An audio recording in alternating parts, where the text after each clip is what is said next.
네, 양다지수 상승세를 보이고 있습니다만 장 초반보다는 상승폭이 계속해서 둔화가 되고 있습니다. 시장 대응 전략 세워보도록 하죠. 전략적 투자의 김홍범, 유광, PSG 자산운용 상무와 오늘 함께하겠습니다. 상무님 안녕하세요. 네, 반갑습니다. 안녕하세요. 자, 3,200선을 두고 계속해서 좀 변동이 큰 모습입니다. 코스닥도 오늘 800선을 회복하는가 싶었는데 다시 살짝 좀 밀리고 있고요. 2,700선까지 하락할 수 있다 이런 전망도 지금 나오고 있는 상황입니다. 상무님은 어떻게 예상하고 계세요? 예, 저는 한국 주식시장을 장기적으로 긍정적으로 보고 네. 있고, 그다음에 최근에 나온 그 기재부의 세제 개편안에 대해서 투자자들의 실망이 많은 상황이지만 아직 이게 확정은 되지 않았기 때문에 향후 정치권에서 입법 과정에 대해서 논의를 계속해서 좀 더 나은 안을 도출한다고 하면 시장이 좀 더 반등할 수 있다고 생각을 하고 있습니다. 하지만 단기적으로는 시장이 변동성이 확대되는 구간이 좀 있을 수 있다라고 생각을 하고 있는데요.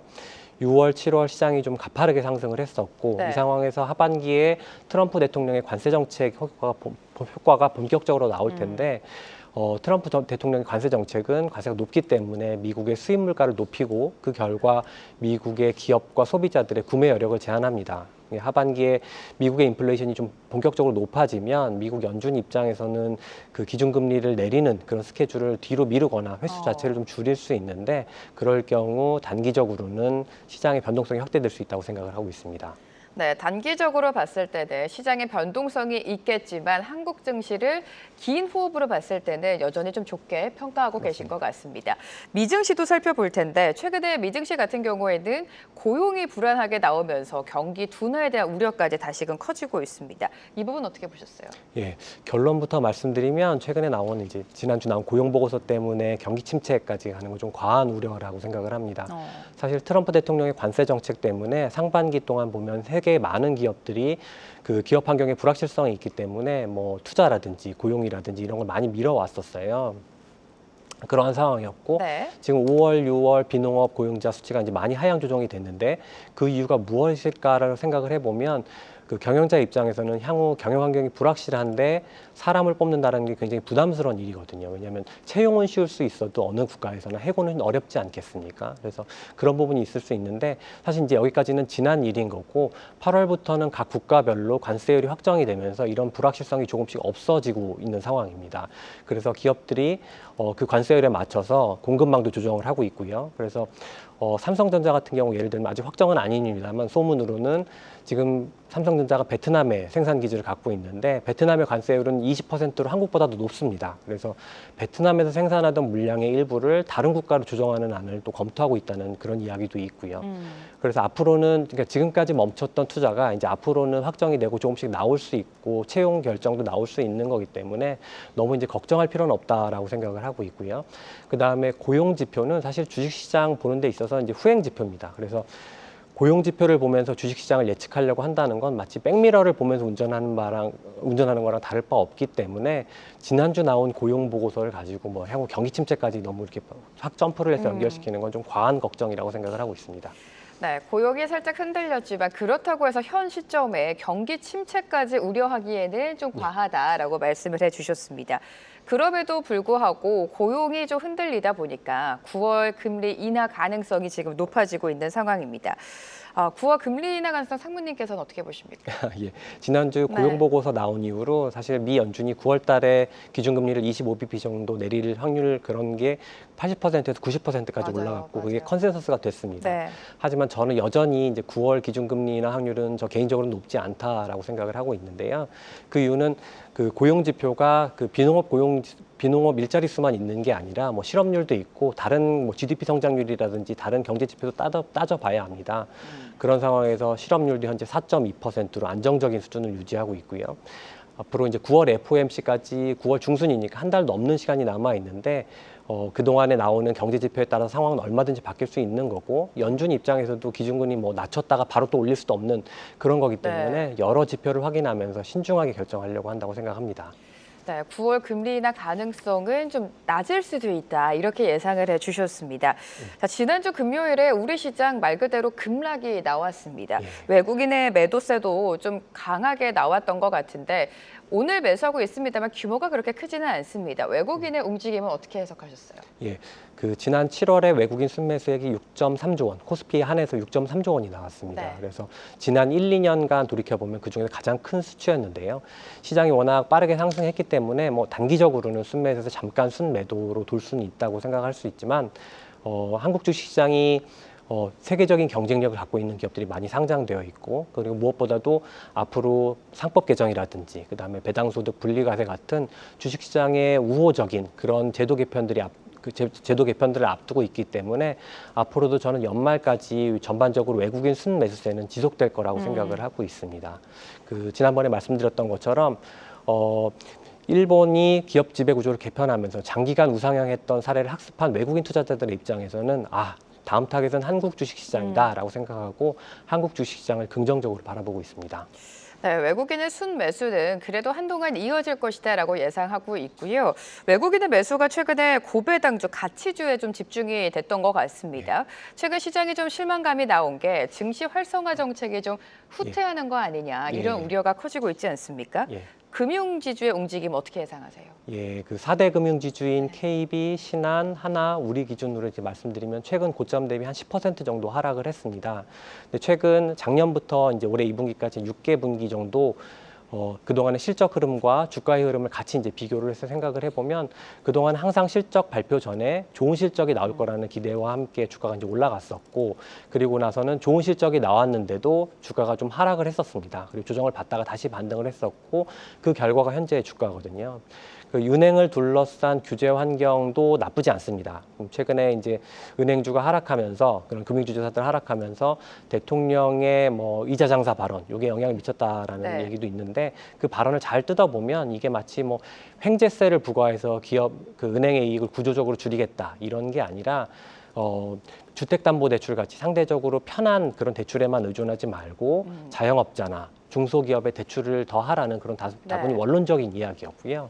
그리고 이번 2분기 실적 발표가 되게 고무적이었던 것이 이제 금융지주사들의 그 건전성이 굉장히 높아졌습니다. 신한지주 같은 경우도 보통주 자본 비율이 13.5%를 넘어섰고요. 그다음에 상대적으로 좀 처져 있다고 평가를 받던 우리금융지주도 보통주 자본 비율이 빨리 올라와서 12.76% 정도를 기록했습니다. 이게 이제 갖는 의미가 뭐냐면 한 2년 전만 해도 금융당국 입장에서는 앞으로 이제 혹시나 글로벌 금융위기 같은 이게 닥치면은 은행의 안정성이 굉장히 중요하기 때문에 함부로 배당을 하거나 자사주 매수를 하지 말라라고 이제 막아왔었는데, 은행의 건전성 지표가 이렇게 높아지면 규제당국 입장에서도 주주 환원을 억제할 만한 그런 명분이 없는 겁니다. 그래서 은행지주의 주주 환원은 내년에는 조금 더 센 강도로 나올 수 있고, 그래서 은행지주가 주가는 좀 많이 올라오고 최근에 약간 하락하긴 했지만 여전히 긍정적인 시각을 갖고 보시는 걸 추천드립니다. 네, 긍정적인 시각을 제시해 주셨고요. 2분기 실적 발표가 지금 한창인 상황 속에서 미증시 안에서는 빅테크의 실적이 좀 호조를 보이고 있습니다. AI 산업과 함께 최근에 나왔던 빅테크 실적은 어떻게 해석하셨어요? 예, 뭐 알파벳, 마이크로소프트, 메타 다 좀 좋은 실적을 기록했고, 이번 분기 실적에서도 이제 두드러지는 것이 AI가 결국 기업이익 성장의 핵심 엔진이 되었다라는 것입니다. 뭐 클라우드라든지 광고, 컨텐츠 추천 이런 부분에서 다 AI가 많은 역할을 했다라는 거를 이번 실적 발표에서도 확인할 수 있었고요. 그런 관점에서 볼 때 AI라고 생각하면 그냥 이제 채팅창에서 이야기를 하면 사람처럼 받아주더라 하는 그런 신기한 데서 그치는 게 아니라 정말로 기업 이익을 성장시키는 중요한 핵심 엔진이기 때문에 앞으로 미국의 빅테크 기업 입장에서는 AI 인프라에 대한 투자를 이제 계속 이어나갈 유인이 있다라고 생각을 하고요. 다만 하드웨어, 인프라 그 측면을 생각을 해보면 내후년 가면서 성장률은 다소 둔화될 수 있기 때문에 앞으로는 꼭 그 하드웨어만 이제 초점을 맞추는 게 아니라 기존의 산업이 AI를 가져와서 그거 가지고 어떻게 혁신을 해 나가느냐 이런 부분에 초점을 맞춰서 볼 필요가 있다고 생각합니다. 네, AI에 대한 이야기를 해주셨는데 어제 국가대표 AI 선정 발표가 또 있었습니다. 이재명 정부가 AI 산업을 육성하겠다는 의지가 굉장히 좀 강하게 보인 상황인데 어떤 섹터를 좀 면밀하게 봐야 되는 겁니까? 네. 어제 정부가 국가대표 AI로 네이버, NC소프트, 그다음에 SK텔레콤, LG, 그다음에 업스테이지까지 5개 업체를 선정했습니다.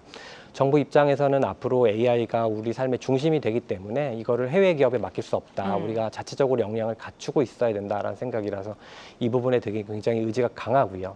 그런 측면에서 앞으로 반기마다 한 개 기업씩 컨테스트를 통해서 떨어뜨려서 2027년 상반기에는 이제 2개 기업까지 축소를 하겠다라는 건데, 이제 그렇게 되면 정말 국가가 보증하는 실력 있는 국가대표 AI가 되는 거고, 그 컨소시엄에 참여한 업체들은 향후 정부가 주도하는 그런 사업에서 상당 부분 우위를 가져갈 수 있다라고 생각을 합니다.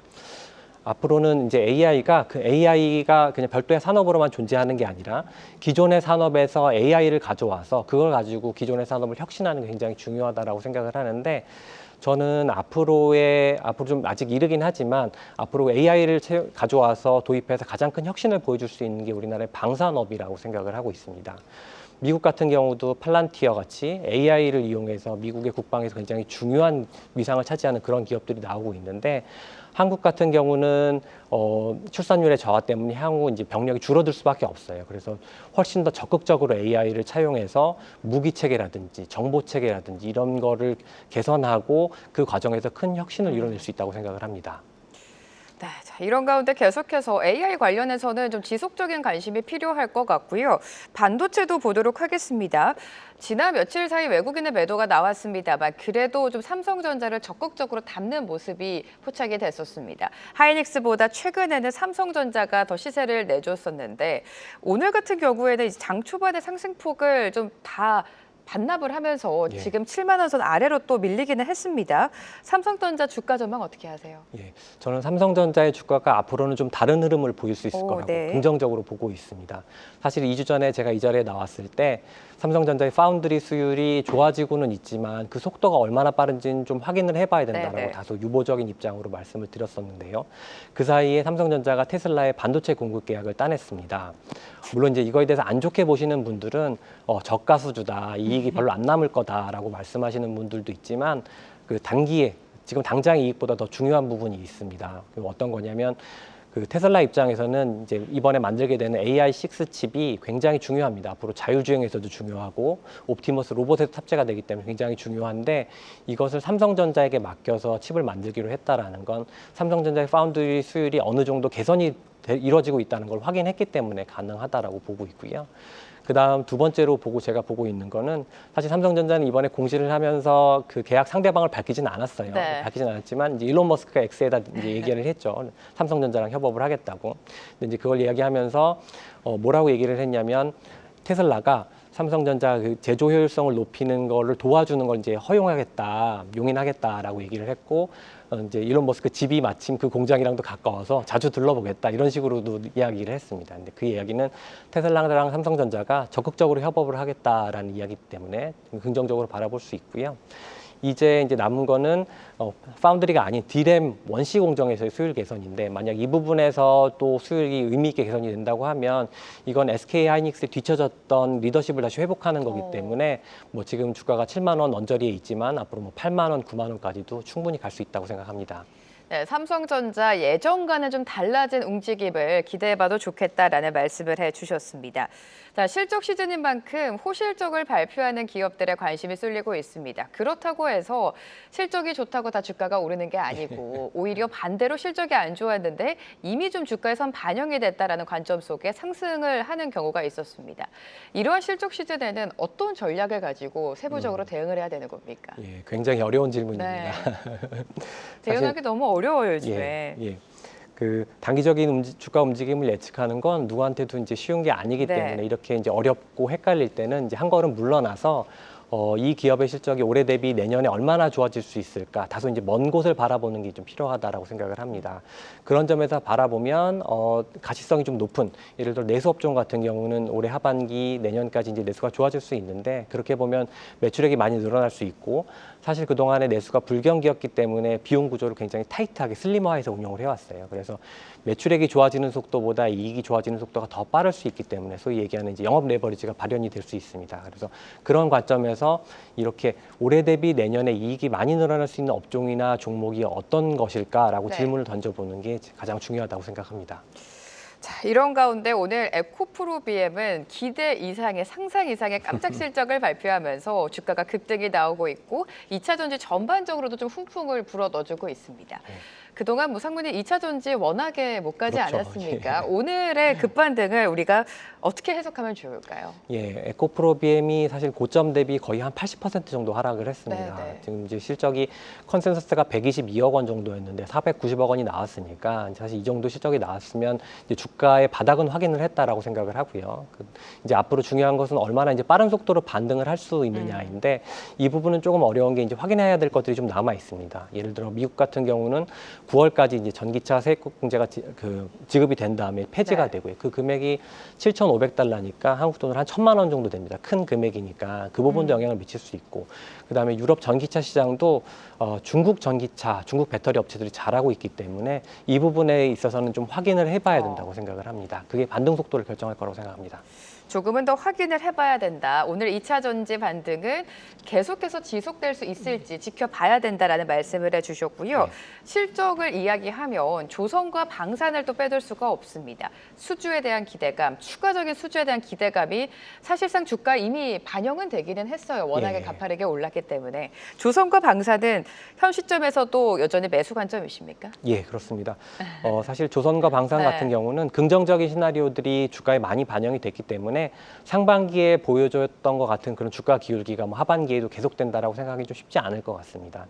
근데 그럼에도 불구하고 중요한 건 여전히 주가 기울기가 이제 우상향한다라는 것이겠죠. 그래서 일단 조선 업종 같은 경우 생각을 해보면 2021년, 2022년에 이제 수주했던 그 물량들은 좀 낮은 가격에 수주를 했었습니다. 근데 이제 그런 것들이 다 인도가 끝났고 올해부터는 조금 높은 가격에 수주를 받은 네. 것들이 이제 인도가 되면서 이익이 계속 좋아지고 있는 상황입니다. 그래서 배당도 높아질 수 있고요. 그래서 최근에 HD 현대중공업이나 현대미포 같은 경우 분기 배당을 시작을 했습니다. 그다음에 방산 같은 경우도 주가는 많이 올라왔습니다만 지금 전 세계적으로 국방 예산을 다 늘리고 있는 상황이고 그 과정에서 납기를 맞춰가면서 가격 대비 좋은 성능의 무기를 만들 수 있는 업체는 몇 되지 않습니다. 그 중에 하나가 이제 한국 방산 업체가 될 텐데 앞으로 이익 전망이 더 좋아질 수 있음에도 불구하고 그런 그 영업 환경의 개선, 수주 흐름 같은 게 아직 이익에는 충분히 반영되어 있지 않다고 생각하기 때문에 저는 여전히 방산 업종을 좋게 보고 있습니다.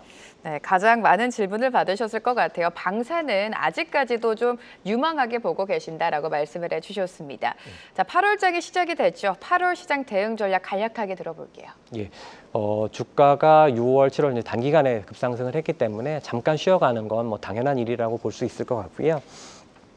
서두에 말씀드린 것처럼 네. 단기적으로는 좀 주가의 변동성이 확대될 수 있는 그런 국면들이 나올 수 있기 때문에 올해 대비 내년에 어떤 종목이 이제 이익이 많이 늘어날 수 있을까를 염두에 두시고 조정이 나올 때마다 사서 천천히 모아간다는 생각으로 보시면 좀 더 편하실 것 같습니다. 네, 오늘 시장에 대한 전략 김홍복 유경 PSG 자산운용 상무와 함께 분석해봤습니다. 도움 말씀 감사합니다, 상무님. 예, 감사합니다. 계속해서 다양한 경제 이슈를 알고 싶다면 구독과 좋아요, 알림 설정 부탁드립니다. AI 캐스터 권미정이었습니다.